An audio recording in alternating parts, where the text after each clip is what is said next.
Hello, sweethearts. It's me again, this bumbling idiot talking about Doctor Who for the first time in a good 7 or 8 months. I thought I was the bumbling idiot.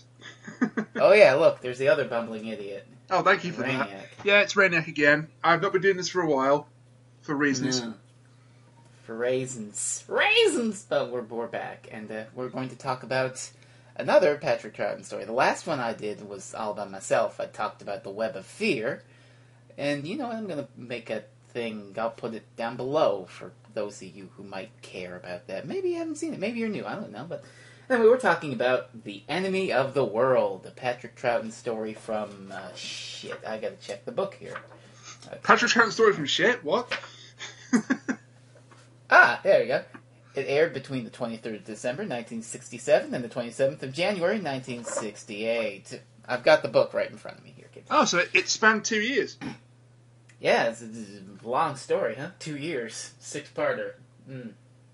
You know, I don't usually go for the 6-parters in Doctor Who. They feel a little too long. I prefer the 4-parters, but I can make an exception for Enemy of the World. Now, we're going to get into lore a little bit here about this story, because it was, for a long time, one of the missing stories. Only Episode 3 existed. And Rainiac, if you think back to what Episode 3 had, imagine that being the only thing existing of this story. And you realize, taken out of context, it's like, what? That would be a thing. That would be a We'll get to that thing in the actual review. But for a long time, nobody really particularly thought it was good or bad. It was in the middle of Season 5, which... It's the only story in Season 5 to not have a returning villain, I believe, because you've got the Cybermen show up twice, the Great Intelligence and the Yeti show up twice, you've got the debut of the Ice Warriors, and I think there's something else. I'm not sure what off the top of my head, but you've got Cybermen and Ice Warriors and Great Intelligence, and then you've got this clunker right in the middle of it, where it's like... Oh yeah, the other story is Fury from the Deep. That doesn't have a returning villain, but it's creepy. It's the standard formula for Doctor Who back in 1967 and 1968. So would you say that this one was slightly out of place then in Series 5? Yeah, slightly. It's the only one without any monsters. In fact, there are no aliens whatsoever in this story. Except the Doctor, I guess. Well, yeah, technically there's an alien in every story, but... Yeah, it's a far cry from other stories of the day where... You stick Doctor Who in the past today, and every time there's going to be an alien behind it all. Like the Crimson Aura, or the Snowmen. You know what I mean. Yeah, not that there's anything wrong with that, but anyway. Yeah. Anyway, let's get into what people thought of the story back then.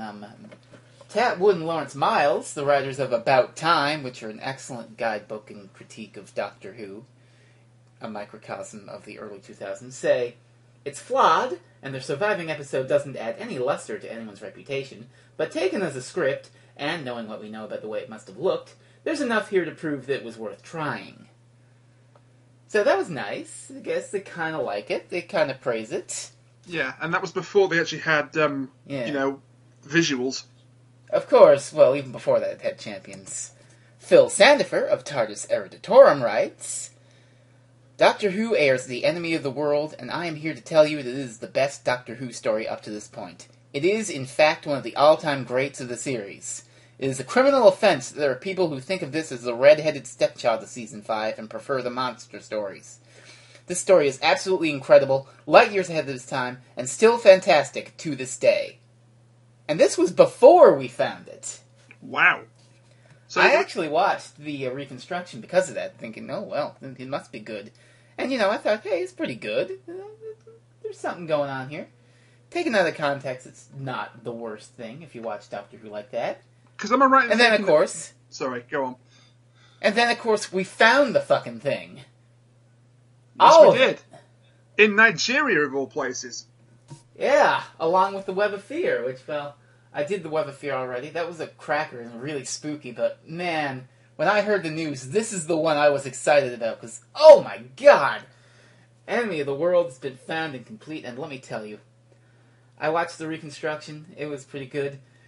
When I first watched the completed thing, I actually got to saw it moving, it was beautiful. Yeah, I mean, call me a snob, call me a bit of a Doctor Who snob, but I tend not to watch the reconstructed episodes. I'd rather see the actual full thing. Yeah. Well, that's not a slight on the people that obviously work tirelessly to make these reconstructed episodes, and obviously we've got nothing else to go off. That's all we can do. Yeah, Loose Cannon's gonna sue the shit out of you for this. Who? The people who make the reconstructions. Loose Cannon. I'm saying that I didn't say they're doing a bad job.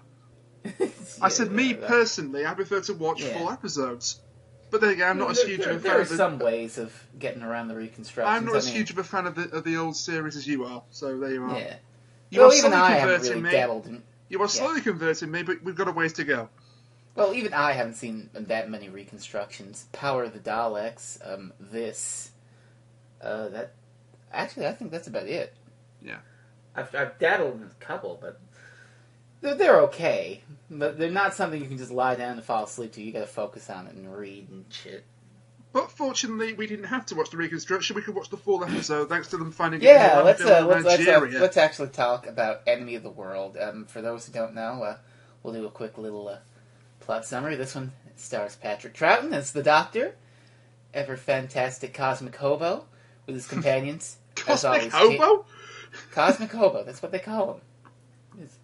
That's an accepted term, look it up. Fair enough. His companions are Jamie McCrimmon. Again, really, Jamie McCrimmon was there in every Troughton story not called Power of the Daleks, so... Yeah.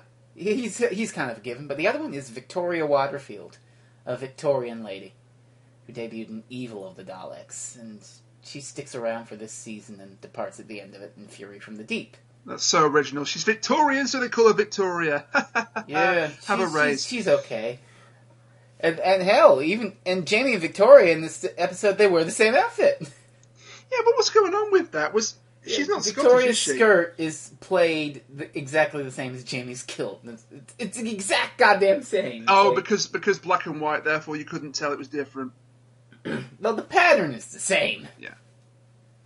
I'm so confused why she was wearing a kilt if she wasn't Scottish, but hey. It was obviously a skirt. Anyway. So this story takes place in the far-off, amazing future of 2018. There's hovercrafts, there's helicopters, there's rockets that fly you from Australia to Europe in 2 hours. Oh man, I can't wait for that future in 4 years' time. Yeah, right along with our hoverboards. And the Doctor gets recruited by this fellow named Giles Kent to take on a deadly villain. Not a Cyberman, not an Ice Warrior, but a political dictator named Salamander. Salamander? Salamander! Wow, that was quite impressive. I like that. I don't know if I'm going to do that for the entire thing. So Salamander is interesting because, well, it's Patrick Troughton playing a double role. Salamander looks exactly like the Doctor, and he's got a Mexican accent, and he wears cravats, and it looks like Patrick Troughton dressing up as John Pertwee 2 years early. I never thought of it like that.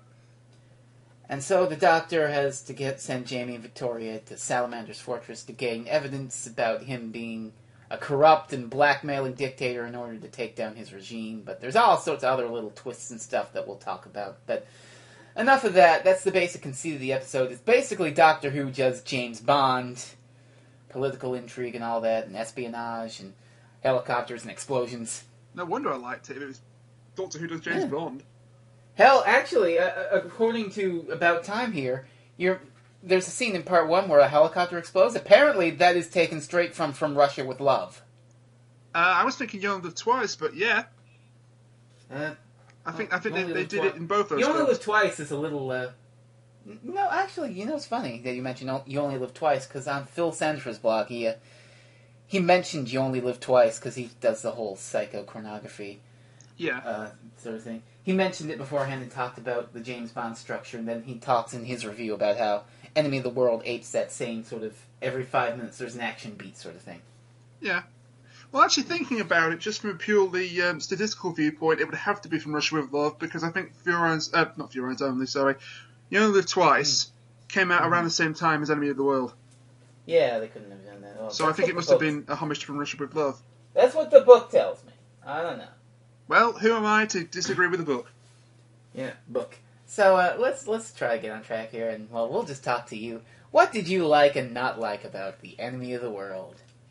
Okay, so context. This was my second outing for Patrick Troughton that I'd watched. The other one being The Mind Robber that we did. Yeah, The Mind Robber was balls trippy. The Mind Robber was extremely trippy. This one almost had a lot more going on in it, though. And, of course, it was 6 parts. I felt maybe it could have been 5 parts. I think there was a little bit of padding, maybe. Just a little bit. Episode 3, the About Time guys say is pretty much, it is sort of padding because, well, they didn't exactly have $1 million budget back then. In the it's very unfortunate the only one to survive for all those years was Episode 3. Well, it's funny now. It's nice, but when that's the only one and you trot that out, it's like, what the fuck is this shit? Well, yeah, if I just watched Episode 3 on standalone, I don't think I would have bothered tracking down the rest of them. Yeah. So I can see why it kind of got an unfair reputation back when it wasn't reconstructed or when Phil Sandifer was batting for it. Oh, Phil was totally batting for it because, well, he went through. He didn't give a shit about the missing out. He just watched the reconstruction and was like, oh, this is actually pretty good. So you asked me what I liked and what I didn't like about it. I'll get the negatives out of the way first. Okay, first of all, the clothing. Oh. Yeah. I pointed this out. I understand it's a British science fiction show in the 1960s, but my god, it looks like it. High collars, and for some reason everyone has white trousers. Well, yeah, I guess. Very strange. It's high-tech fashion in 2018. The only one who doesn't really have the high-tech fashion clothing is, for some reason, Salamander himself. No, he's just classy as fuck. He's wearing a Matador's outfit, basically, for the entire episode. Oh, God. I half expected to just burst through the door and go, Olé! Oh, now we're making jokes that nobody's going to get. Come on, Matadors go Olé all the time. Oh, I was thinking of a different Yeah, Matador. I know what you were thinking of, but moving on. Also, some of the acting was very, very wooden. Yeah. Most notably, the 3 guys in the first part when they're chasing the Doctor with the helicopter. The helicopter! And Colin. Colin. Why can't I go to the surface? I want to go, Mary! And that was basically his entire dialogue, just looped for 3 episodes. Basically, yeah. And what... Well, we're not going to spoil too much, are we? But based on what he's been told, he wouldn't really want to go to the surface, so that kind of thing falls down. But it's still quite a clever plot. Yeah. Now the things I do like, I quite like some of the supporting cast. Mm-hmm. The food taster lady for Salamander, yeah. I initially didn't really warm to her very well, but then actually kind of liked her. Yeah, she was great. She's a good Faria? I like her. Yeah, Faria. Faria.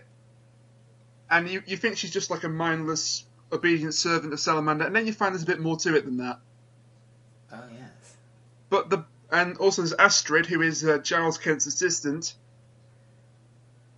But she actually saves the Doctor, doesn't she? Huh? At the start, she saves the Doctor. Oh, yes. In her helicopter. Yeah, and then she spends like 2 minutes saying, the helicopter could blow up at any time. Terrifying Victoria. Who's already terrified of this flying metal whirly bird.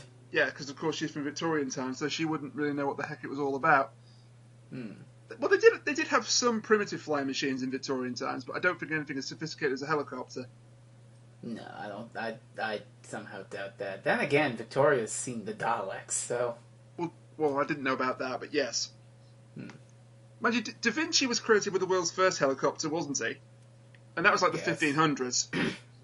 But well, I don't think it wasn't that sort of helicopter. So yeah. I think we're really getting out of hand here talking about helicopters. The point is she's out of her element. Now, the character I really want to talk about, that I really like, is Donald Bruce. Oh, Donald Bruce is fantastic. He's great, isn't he? So he is Salamander's chief of security, basically. Yep. And when he first shows up at the end of episode 1, you're meant to think he's just a Salamander loyalist, obeys orders without question. Sorry. He's like the dragon a James Bond film, you know? That's what you think. You're supposed to think at first. Well, you're meant to think he's basically the number 2, and he's going to be a secondary villain who gets killed off at the end of the episode. Yeah. That's storyline. Whatever. Arc, whatever. But as time goes on, you realise that Bruce actually isn't bad at all. He is basically just loyal. That's his only crime. I mean, you start to see it in episode 3, when Salamander has some guy arrested, and Bruce is just like, "Hey, don't treat him like a criminal. He hasn't been tried yet. Here, you want a book?" Yeah, he basically follows the law. He's very keen on following the law to the letter. And later on, he yells at a subordinate for taking the law into his own hands. He's a great character. A lot of people in the story, like Faria and Bruce, you think you know everything about them when you see them at first, but then as the story goes on, you get to see more of their motivation and the reason for why they do things, and they slowly have a bit of a turn towards the side of good. There were some good really character arcs in this episode. I think that was a very strong point in general. Because I always like it in programs and in science fiction in particular, where you think you know a character and then they could surprise you. Anyone else you want to talk about? In the subject of hating them, Bennick. Oh, Bennick. You know how we talked about when you you think Bruce is going to be an asshole? Yeah, that's Bennick. Yeah. What a dick. Bennick is a smug little shit. Yeah. I kept saying, I hope someone kills him off. I hope someone kills him off. But I suppose in that way the actor was doing his job effectively. Oh yes, you're meant to not like Bennick, and well, you really don't. He's just at some point. His voice is just... At some point, he goes into Kent's house just to smash up his belongings because he can. No, the idea behind it is that Kent is like staking out Salamander's research center, and Bennick is like, "I don't want you here. I've got every right to be here." So Bennick just has the guard smash all his plates, and he's just like, "Oh, I don't see much reason for you to stay here now." Yeah, and Bennick doesn't actually like to get his own hands dirty. He always has guards or other people to do it for him. Yeah. Well, he does sort of show his true colors around episode 5 when he's interrogating Jamie and Victoria. But honestly, apart from at times the acting and at times the general look of it, and again, 60s show, so I can give it a pass, pretty good. Oh yeah, it's pretty great. Can I talk about one of my favorite goddamn characters in the show? Sure. And the reason why, and probably part of the reason why Enemy of the World wasn't so beloved, Griffin the Chef. How can I forget about Griffin the Chef? Okay, so Griffin the Chef shows up in episode 3, and only in episode 3. So the basic idea behind the story is Jamie and Victoria have infiltrated Salamander's lair, and they've done this little scheme to get his loyalty. So Jamie becomes one of Salamander's guards, and they send Victoria off with Faria to go work in the kitchen with Griffin the Chef. And Griffin the Chef might be one of the greatest one-off characters ever. Rainiac mentioned this, and it fits. He's basically Marvin the Paranoid Android if he was a cook. He totally is, Marvin.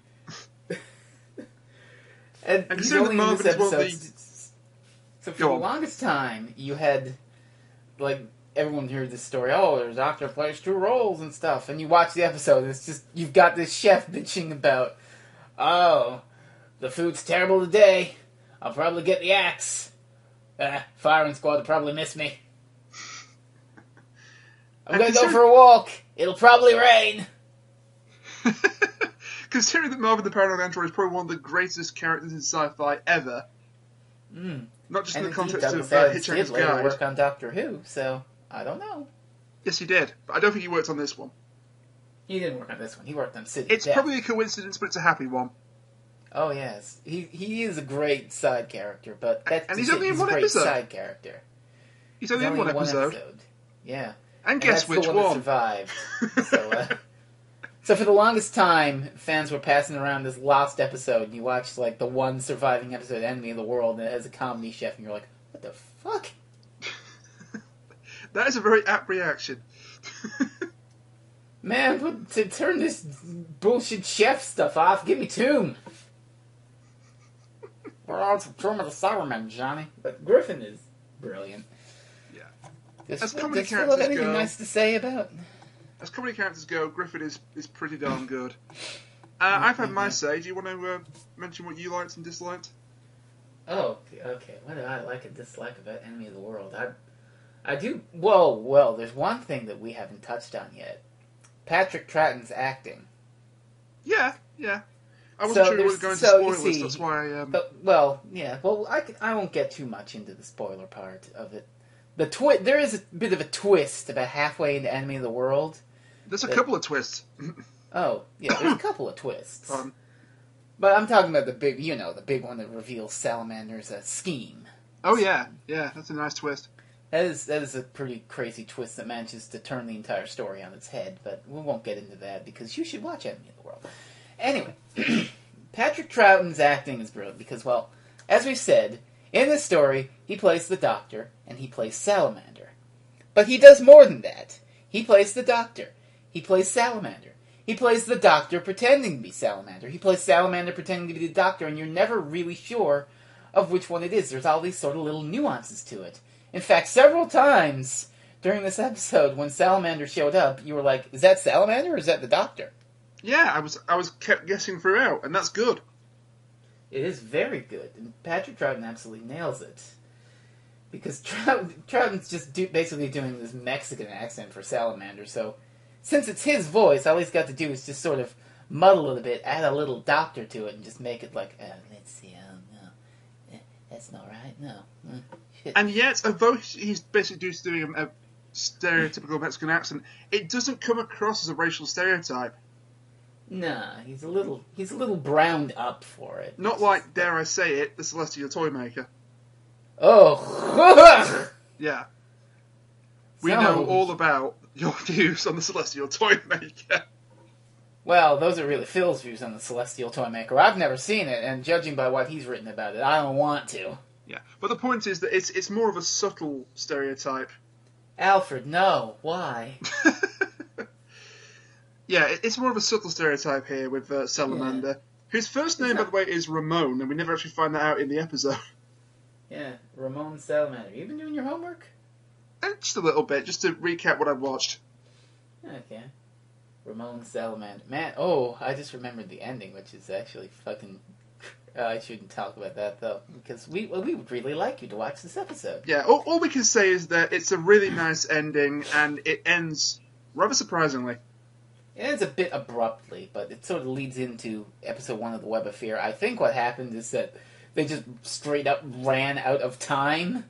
So they're just like, all right, look, we'll end it here, and then next week we're just going to put the last 2 or 3 minutes at the beginning of this guy's Is story, it say, giving too much when say that the final shot before we go to the credits is pretty shocking? Oh, yeah. Yeah, don't give it away, but... Oh, yeah. No, don't. It's a nice ending, world and it's a nice twist on the whole, the Doctor and Salamander thing. Oh, yes. And that's all I can say without going into huge spoilers. I can't really think of too much else to say about Enemy of the World. Well, just go back to Patrick Troughton.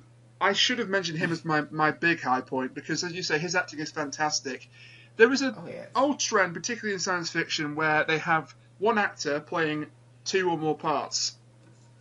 Ah, yes. They did it in, for example, The Age of Steel, with Mickey and Ricky. Yeah. But moving out just outside the sphere of Doctor Who for a second, perhaps the most recent example of this, done to great effect. I don't know if you've heard of a series called Orphan Black.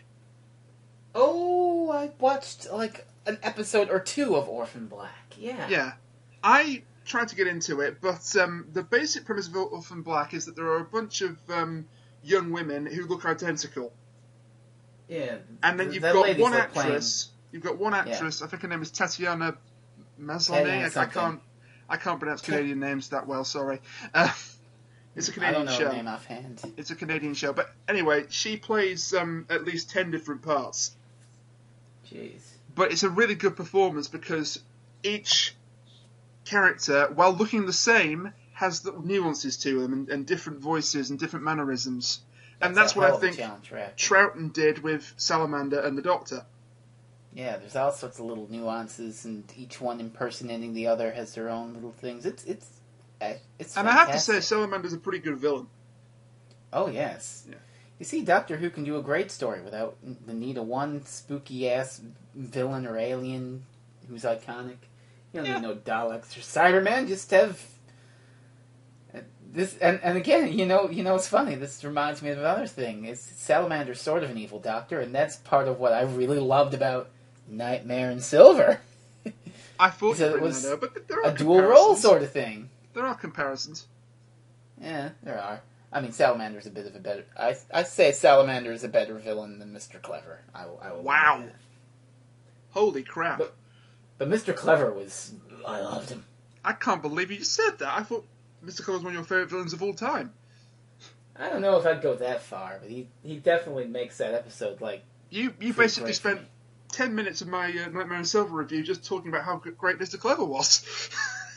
Well, that's a testament to how great Patrick Troughton is an enemy of the world, now isn't it? Yeah. So this was my second look at Troughton, and based on that, I would definitely want to see some more in the future. Oh, there's definitely lots of good ones, but the only thing is that most of them are missing. But there are a couple of pretty good ones that are left. Well, that sucks. And it's great that we got to find this one. Yes. Well done, people that found it in a landfill in Nigeria. You can actually buy it. Like I paid $10 for the iTunes version, or it's on DVD now for $20. It's worth it. I'm sorry to go on, but I just found that mind-blowing that of all the places in the world, it's a landfill site in Nigeria. Yeah, you never know. Well, I didn't know the Nigerians were into Doctor Who that much. Well, I guess they imported it or something, but, well, good for them that they did, because they found it. So. Yeah, I'm grateful to, and don't get me wrong. So, I do hope they find more in the future. I mean, it's probably not likely that we'll ever find, say, Power of the Daleks or Evil of the Daleks, but, shit, I wouldn't mind finding more old Troughton. That'd be great. Yeah. Well, based on the strength of this, I wouldn't mind seeing some old Troughton in the future either. So that was The Enemy of the World. Watch it. Yeah, watch it, buy it, love it. It's pretty good. Next time, I think, if we do another review, I think it's time that we do some Donald Pertwee. If. Yeah. If. I don't like the sound of if. Kids. Bye for now.